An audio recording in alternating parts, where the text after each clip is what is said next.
ಅದನ್ನು ಕೂಡ ಮಾಡಿಲ್ಲ. ಏಯ್ ಬಾರಿ ಇಲ್ಲಿ ಈ ಕಡೆ ಬಾ.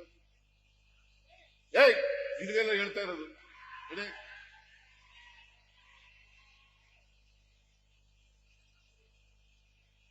ಇವತ್ತವರೆಗೆ ಮಾಡಿಲ್ಲ.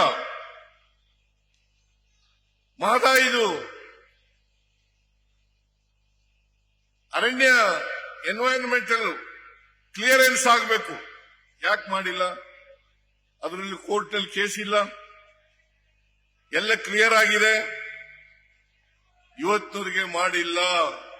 ಮಹದಾಯಿದು ಕೂಡ ಮಾಡಿಲ್ಲ. ನಾವು ಉತ್ತರ ಕರ್ನಾಟಕದ ಜನರಿಗೆ ನ್ಯಾಯ ಕೊಡ್ತಕ್ಕಂಥ ಪ್ರಯತ್ನವನ್ನ ಮಾಡ್ತಾ ಇದ್ದೇವೆ. ಇವತ್ತು ರೀಜನಲ್ ಇಂಬ್ಯಾಲೆನ್ಸ್ ಆಗಿದೆ ಅಂತ ಅನೇಕ ಸಾರಿ ವಿಧಾನಸಭೆಯಲ್ಲಿ ವಿಧಾನ ಪರಿಷತ್ನಲ್ಲಿ ಚರ್ಚೆಯಾಗಿದೆ. ನ್ಯೂಸ್ ಫಸ್ಟ್ ನಿರ್ಭೀತಿಯಿಂದ ನಿಮ್ಮ ಪರವಾಗಿ.